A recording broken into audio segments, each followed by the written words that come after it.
어떤 통계에 따르면 한국 교회 숫자가요. 한국 교회 숫자가 편의점의 숫자보다 많대요. 전국에 있는 편의점보다 교회 숫자가 많다는 거예요.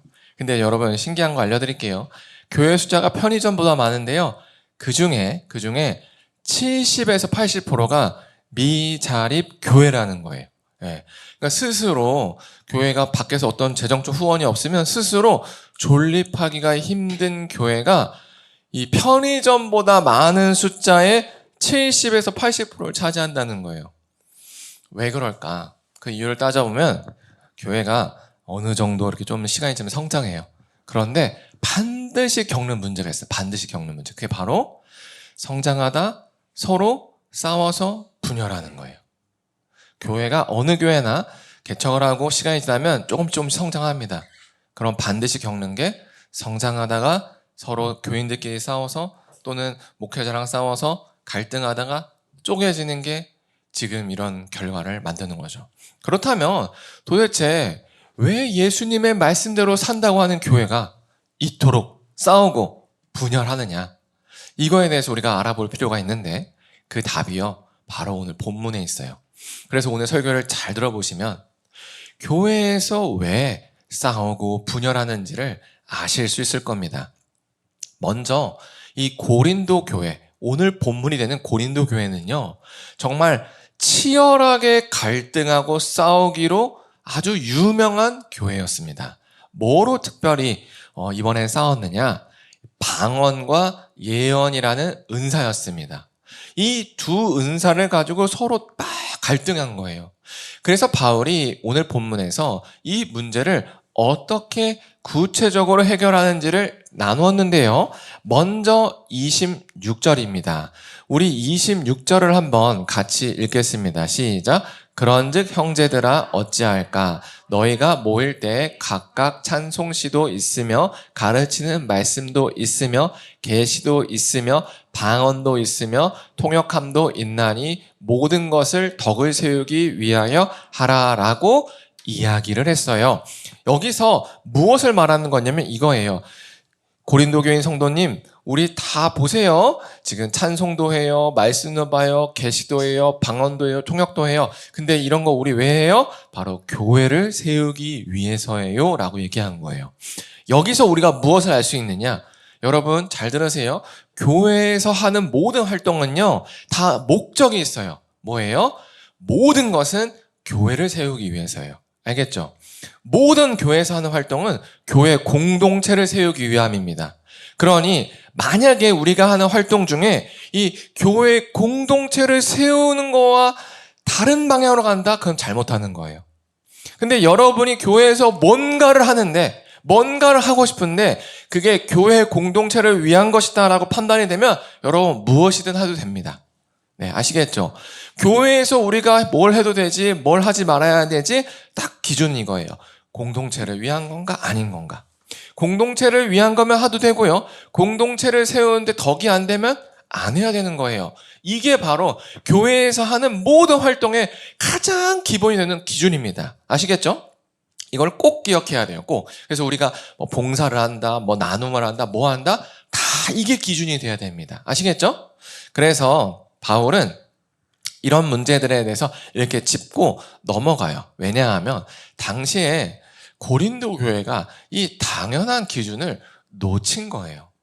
그래서 이 교회를 위해서 이 지금 하는 행동들을 안 했어요. 특별히 방언과 예언이 하나님의 말씀을 그 사람들이 대신 받아서 전하는 행위였는데 그런 하나님의 말씀을 전하는 행위를 자기의 유익을 위해서 했다라는 거예요. 아니 도대체 그걸 어떻게 했다라는 걸까? 이렇게 생각할 수가 있죠. 마치 이겁니다. 방언은요 자기의 영이 하나님 나라의 비밀을 선포하는 거예요. 입술로 움직여서.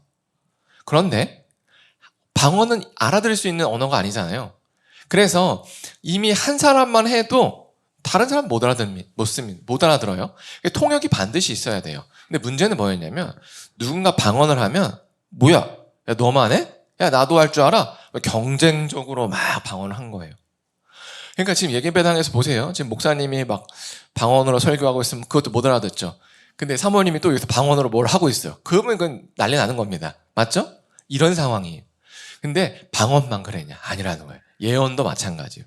예언도 하나님의 말씀을 받아서 알아들을 수 있는 언어로 하나님 말씀을 선포하는 건데, 문제는 누군가 예언을 하고 있으면 또 자기에게도 저 하나님 말씀 오셨습니다 하면서 막 선포하는 거예요. 근데 동시에 막 얘기하면 들리나요? 안 들린다는 거예요. 이렇게 교회를 세우기 위해서 은사를 써야 되는데 은사를 안 쓴 거예요. 다 자기의 그 자랑, 뽐내기 막 이런 거 하려고 이런 겁니다. 그래서 바울이 이런 것들을 해결하기 위해서 규칙을 정해줬습니다. 그럼 그 규칙이 뭐냐? 바로 이거예요. 방언에 대해서는 이렇게 얘기했습니다. 만약에 누가 방언으로 말하려면 두 사람이나 많아야 세 사람이 차례대로 해라. 차례대로. 맞죠? 차례대로 해라. 그리고 반드시 통역을 대동해서 한 사람이 방언하면 통역하고 방언하면 통역해서 알아들을 수 있게 해야 교회에 유익이 있다. 맞는 말이죠. 만약에 통역이 없으면 잠잠하라는 거예요. 왜요? 아니면 뭐 무슨 말인지 모르고 막 들어야 되니까 얼마나 힘들어요. 이해가 됐죠? 이게 방언을 향한 규칙이에요. 이래야 이제 질서 있게 예배가 될 거 아니에요? 이것처럼 또 바울은 예언에 대해서도 이렇게 얘기합니다. 무슨 말이냐면 예언은 이런 거예요. 예언하는 사람은 둘이나 셋이나 말하고, 아까처럼 하나, 둘, 셋이 서서 이렇게 순서대로 예언하라는 거예요.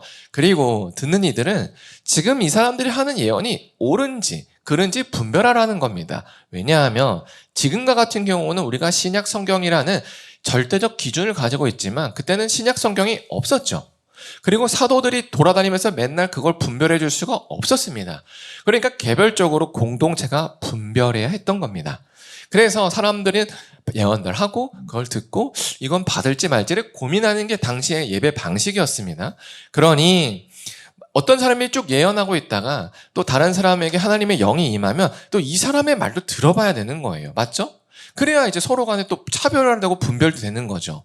그러니까 앞에 있는 사람이 시간을 독점하지 말고 다음 사람에게 예언할 수 있는 시간을 줘라라는 거예요. 되게 상식적인 말입니다. 그리고 이거를 하나씩 하나씩 순서대로 하라는 거예요. 너무 상식적인 말이죠. 지금 바울이 권면했던 방언을 하는 규칙, 예언을 하는 규칙, 어려운 말 아니에요. 맞죠? 매우 상식적이에요. 우리한테는 이렇게 너무 매우 상식적인 말인데 왜 안 지켰을까요, 이걸? 이게 오늘 우리가 던져야 될 질문이에요. 고린도 교인들이 무슨 문화를 모르는 야만인이어서 아닙니다. 고린도 지역은요, 당시 이제 무역을 할 수 있는 부촌이었어요. 그래서 다 교육 수준도 높고 배울 만큼 배운 사람들입니다. 근데 교회에서 왜 이랬을까? 바로요, 이걸 잘 들어보세요. 내면에 해결되지 않은 인정 욕구 때문에 그런 거예요. 내면에 해결되지 않은 인정 욕구가 있으니까 자기가 뽐내야 되는 거예요. 나 하나님 말씀 전해. 방언으로 막 해야 돼요. 자기가 묻히잖아요. 옆에 있는 사람이 시작하면 더 크게 해야 되는 거예요. 왜요? 내가 인정받아야 되니까. 나를 통해서 하나님 말씀한다. 인정받아야 되니까 막 서로 막 경쟁이 일어난 겁니다. 이게 바로 오늘 고린도 교회의 문제를 야기하는 가장 근본적인 이유예요.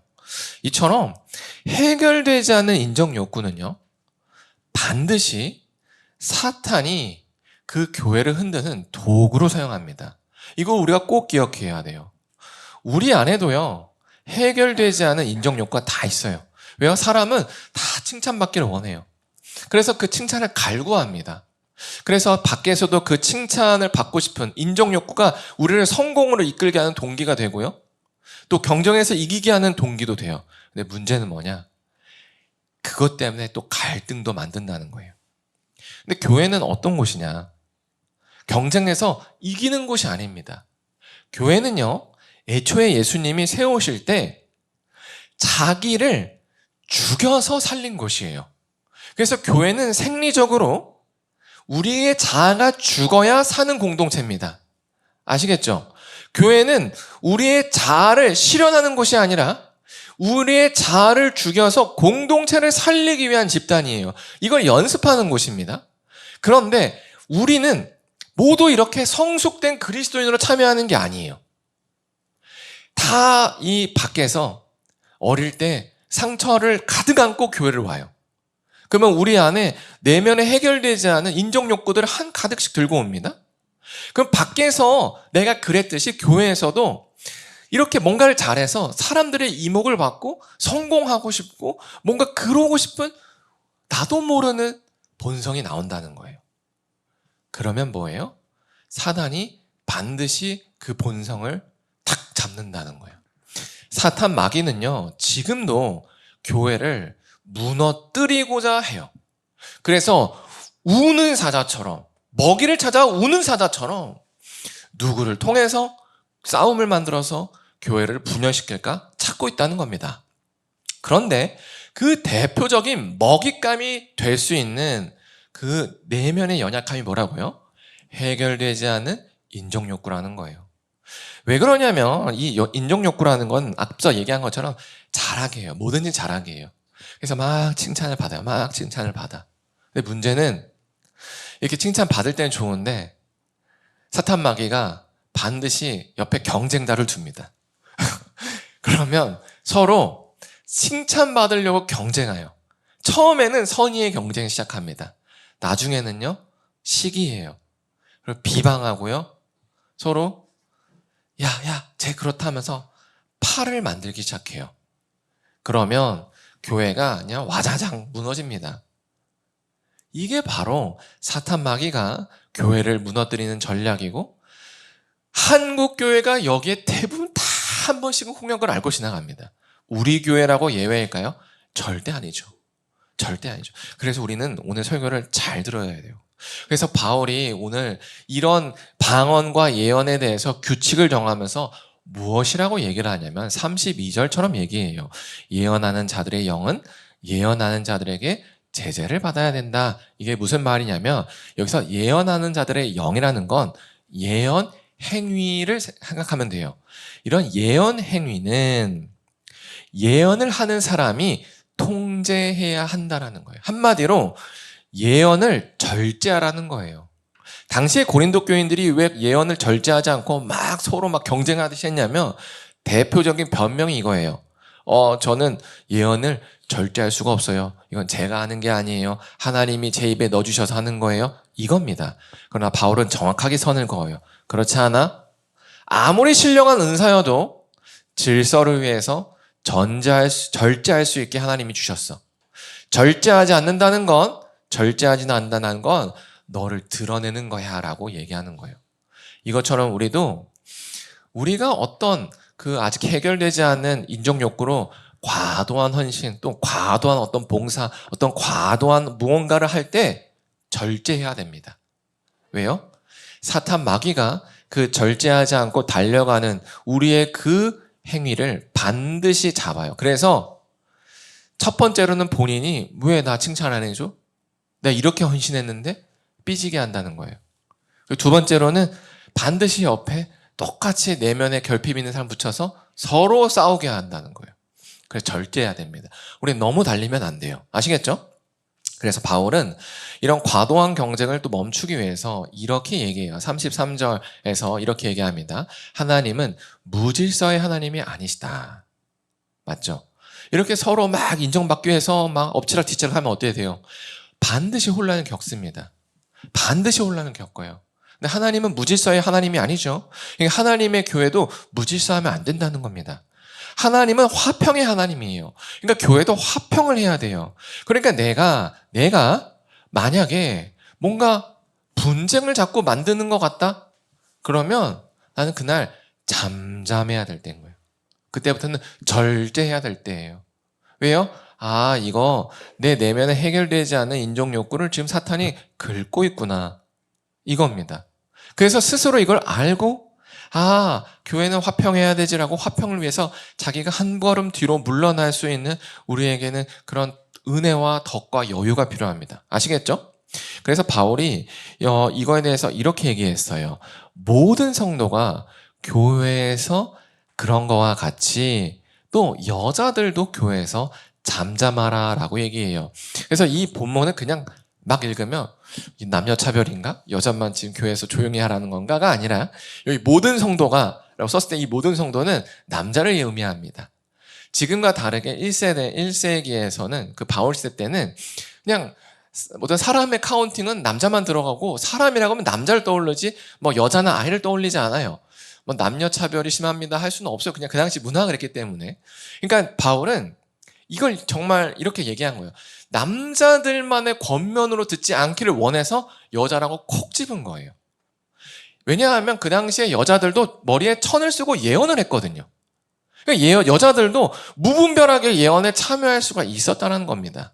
아시겠죠? 그러니까 모든 남자 성도들이 이런 질서 가운데 자기를 절제하여 예언도 하고 방언도 하고 봉사도 했던 것처럼 여자들도 그러하라는 겁니다. 그러니까 뭐 여자만 이런 게 아니라 남자가 그러하니 여자도 그러하라라는 의미입니다. 그래서 그들에게 말하는 것을 허락하지 않는다라는 거 했을 때는 무분별하게 무질서하게 말하는 걸 허락하지 않는다는 말이고요. 율법에 이른 것 같이 오직 복종하라라는 거예요. 맞죠? 당연한 말입니다. 그래서 만일 그 여자가 예배당에서 어떤 예언을 듣는데 뭔가 이제 의문 나는 게 있어서요. 그래서 무언가 배우고 싶어요. 그러면 예배당에서 막 수근수근 거려가지고 지금 하나님 말씀 선포되는 걸 방해하지 말고 집에서 자기 남편에게 따로 조용히 물으라는 겁니다. 왜요? 하나님은 질서의 하나님이시기 때문에 그래요. 근데 누군가 예언하는데 그런 거 신경 안 쓰고 야 저거 뭐야 이러면 소리가 겹친다라는 겁니다. 이러면 안 된다는 거예요. 그래서 여자가 교회에서 질서를 무너뜨리게 말하는 것은 부끄러운 것이다라고 딱 못을 박는 겁니다. 여자가 그냥 말하는 행위를 부끄럽다고 하는 게 아니라 이 맥락에서는 이 질서를 무너뜨리는 이런 그냥 분별 없는 행위를 부끄럽다고 하는 거예요. 이것처럼 교회에 화평을 추구하고 질서를 유지하는 건 남녀노소가 없다라는 겁니다. 교인, 그리스도의 몸이 된 모든 지체는 남자든 여자든 어른이든 아이든 다 화평을 추구하기 위해서 노력해야 돼요. 교회 공동체를 세우기 위해서 노력해야 됩니다. 이걸 꼭 아셔야 됩니다. 아시겠죠? 그런데 참 신기하게도 이런 권면을 들으면 아멘 하면 좋겠는데 보통 그렇지 않아요. 우리 같이 별 문제가 없을 때는 아멘이 되지만 문제 가운데 있을 때는 네가 바울이면 다야? 이렇게 올라온다는 거예요. 네. 그래서 바울이 이걸 알고 미리 예방주사를 놓습니다. 뭐라고 얘기하냐면 이렇게 얘기하죠. 하나님의 말씀이 방언이나 예언으로 하는 너희로부터 난 거니? 또 너희에게만 임하니? 라고 묻는 거예요. 이게 무슨 말이냐면 이 사람들이 멈추지 않고 막 방언을 쏟아내고 예언을 쏟아내는 마음의 그 내적으로 해결되지 않은 인정 욕구를 가진 사람들. 그들은 자기만 여기에 꽂힙니다. 나만 봉사할 수 있어. 나만 예언할 수 있어. 나만 이거 할 수 있어에 꽂힙니다. 왜요? 인정받고 싶으니까요. 사람들의 관심 받고 싶으니까요. 근데 바울이 얘기해요. 너희만 그러냐? 아니라는 거예요. 하나님의 말씀이 난 것은 하나님이지 너희가 아니다. 그리고 너희에게만 임하는 게 아니다라고 얘기를 합니다. 그러면서 이렇게 얘기하죠. 만일 누구든지 자기만 선지자, 자기만 신령한 자라고 생각하거든. 내가 너희에게 편지하는 이 글, 이게 뭐예요? 자기의 해결되지 않는 인종 욕구를 채우기 위해서 중구난방으로 교회를 무질서하게 하는 것을 멈춰라 라는 이 글을 주님의 명령인 줄을 알라라고 얘기한 거예요. 그러면서 만약 누구든지 내가 하는 이 명령이 주님의 명령인지 알지 못하면 그는 스스로 선지자다, 신령한 자다, 주님의 말씀을 전한다고 하지만 정작 주님의 말씀을 알지 못하는 자다라고 바울이 콕 못을 박는 거죠. 이것처럼 바울이 오늘 본문을 통해서 지속적으로 하는 말이 있습니다. 그건 뭐냐면 교회에서 우리가 무언가를 할 때는 교회 공동체를 세우기 위해서 해야지 자기의 해결되지 않는 인정 욕구를 해결하기 위해서 하면 안 된다라는 거예요. 그러면 우리가 여기까지 들으면 이제 진짜 마음속에 이런 문제가 있던 고린도 교인 성도들은 이제 극단으로 치달아요. 극단으로. 안 해. 안 해, 그럼. 안 해. 때려쳐. 아씨. 내가 이런 대접 받으려고 이런 줄 알아? 하면서 나 나갈 거야. 이게 보통의 반응입니다. 그래서 바울도 이를 알고 이렇게 얘기했습니다. 그런즉 내 형제들아, 예언하기를 사모해라. 멈추지 말라는 거예요. 봉사는 해야 해. 헌신을 해야 된다. 그리고 방언 말하기를 금하지 말래요. 방언도 해야죠. 통역해서 해야 돼. 이렇게 하는 거예요. 멈추지 마. 떠나지 마라. 단지 이게 중요해요. 40절 같이 읽겠습니다. 시작. 모든 것을 품위 있게 하고 질서 있게 하라입니다. 여기서 품위 있게라는 거는 적당하게라는 뜻이에요. 적당하게. 무슨 말이냐면 교회는 자아 실현의 장이 아니었죠.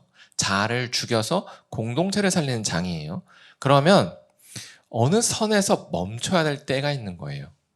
내가 한번 칭찬을 받았으면 다른 사람도 내가 섬기는 그 자리에 서서 칭찬받을 수 있게 한번 물러나 줄 수도 있어야 되는 거죠. 그런데 이 자아 실현이 목표가 되고 사람들에게 받는 칭찬이 목표가 되면 물러나지지가 않습니다. 하나님의 말씀이 아무리 물러나라고 해도 물러나지지가 않아요. 왜요? 이걸 실행한 목적이 하나님이 아니었기 때문이에요. 내 동기는 사람인데 이 사람의 칭찬을 빼앗으면 내가 없어진다고 생각하는 거예요. 이러면 품위 있게가 안 되죠. 서로 이제 시기하고 질투하고 비방하고 분쟁하고 이렇게 되는 거예요. 그래서 우리는 반드시 이 품위 있게라는 걸 꼭 기억해야 돼요. 내가 지금 적당히 하고 있나? 내가 지금 나를 드러내는 건가? 아니면 나를 죽여서 교회를 살리고 있는지를 점검해야 됩니다. 그리고 질서 있게 해야 돼요. 질서라는 건 교회 안에 형성되어 있는 이미 문화예요. 그래서 이 교회의 문화는 새롭게 내가 바꾸는 게 아니라 같이 만들어가는 거예요. 같이. 그래서 처음에 우리 교회를 시작했을 때 저와 제 아내와 저희 아이들만 있을 때의 문화가 있고 또 다른 성도 몇 명이 생겼을 때의 문화가 있고 또 거기서 더 커졌을 때의 문화가 계속 바뀝니다. 이게 교회 문화는 계속 바뀌게 돼요. 그래서 우리는 그 문화에 계속 적응해 가면서 질서를 유지하기 위해서 노력해야지 왜 나한테 안 맞춰주세요? 뭐 이거 왜 안 해주세요? 이러면 안 된다는 거예요. 우리는 교회를 섬기는 사람이지 섬김을 받기 위한 교회를 찾는 사람이 아니라는 사실을 꼭 기억하시기 바랍니다. 아시겠죠? 그래서 우리는 이제 어느 중간에 있어요. 우리 교회도 이제는 사람들이 조금씩 모이고 새로운 사람들도 들어오고 이러면서 이제 우리도 이 문제가 남일이 되지 않았습니다. 과거에 한두 사람, 서너 명, 5명 왜 이렇게 안 모이지 할 때는 분쟁이 일어날 거리가 없어요. 사람이 없는데 분쟁이 어디 있습니까? 예? 서로 너무 멀리 있어서 제발 와서 분쟁이라도 만들어 주세요. 이런 식이었다는 거예요. 근데 이제는 사람들이 조금씩 이제 모이면은 나와 다름이 더 크게 느껴지는 때예요. 그러면서 기존에 이제 문화를 만들었던 사람들은 기존 문화에 대해서 자꾸 이제 다른 얘기를 하면은 그게 부담스럽고 또 다른 문화에 익숙해다가 이제 교회에 오면 모든 게 낯설어요. 그래서 모든 게 불편해요. 모든 게 어색하고 모든 게 이상해요. 그래서 모든 게 불평을 갖기가 너무 쉬운 상태입니다. 그러다 보니까 말 한마디 할 때도 굉장히 사탄 마귀가 틈타기 쉬운 상태가 바로 지금 우리 교회의 상태라는 겁니다. 그래서 이때 우리는 늘 기억해야 돼요. 나는 교회를 섬기는 사람이고 예수님이 교회를 위해서 죽인 것처럼 나도 교회를 위해서 죽는 거고 내가 하는 말과 행동의 모든 것들의 목적은 나의 자아 실현이 아니라 교회 공동체를 세우기 위함이다라는 걸 꼭 기억하고 모든 영역에서 품위 있고 질서 있게 해야 된다라는 걸 우리가 되새겨야 됩니다. 그렇지 아니하면 앞서 얘기한 것처럼 항상 세워졌다 무너지고 하는 교회에 그냥 전철을 따라갈 수밖에 없다는 겁니다. 전 소망하기로 우리 교회가 이걸 지금 듣고 깨달아서 이 단계를 쉽게 넘어갈 수 있었으면 좋겠어요. 그래서 내 안에 아직 해결되지 않은 인정 욕구가 있다? 아마 거의 다 있을 겁니다. 그러면 초점을 바꿔야 돼요. 사람의 칭찬은요, 소금물 같아요. 아무리 갈구해도 우리를 채워주지 못해요. 더욱 더 하게 됩니다. 그래서 품위를 잃게 만들어요. 근데 하나님의 칭찬은요, 사람이 하나도 칭찬을 안 해줘도 내면에 충만한 만족을 줍니다. 그래서 품위를 유지하게 해줍니다. 이걸 우리가 꼭 기억해야 돼요. 그래서 내 안에 아직 해결되지 않는 어떤 인정 욕구가 있다? 그럼 시선을 사람에서 하나님으로 옮길 수 있게 기도해야 됩니다. 이것은 기도 외에는 달리 방법이 없어요. 내 능력으로 안 됩니다. 성령 하나님이 강권적으로 역사하셔서 우리의 시선을 하나님께 맞출 때, 그리고 성령 하나님이 우리에게 충만히 임하실 때 비로소 가능한 거지, 그냥 내 의지로 안다고 됐으면 문제가 생길 수가 없죠. 맞죠? 문제가 생길 수가 없어요. 안 되니까 문제가 생기는 겁니다. 그래서 기도해야 돼요. 깨어서 기도하시고, 우리 모두가 나가 해결됐으면 옆에 있는 사람을 위해서 기도해서 우리 공동체가 정말로 세워져서 수원 지역에 예수님을 몰라서 방황하는 영혼들을 불러 모아서 품을 수 있는 그런 사랑의 공동체가 될 수 있었으면 좋겠습니다. 아시겠죠? 그래서 오늘 이 시간에 이렇게 기도했으면 좋겠어요. 우리가 사람의 인정으로 만족하는 게 아니라 하나님의 인정으로 만족하게 해달라고 기도했으면 좋겠습니다.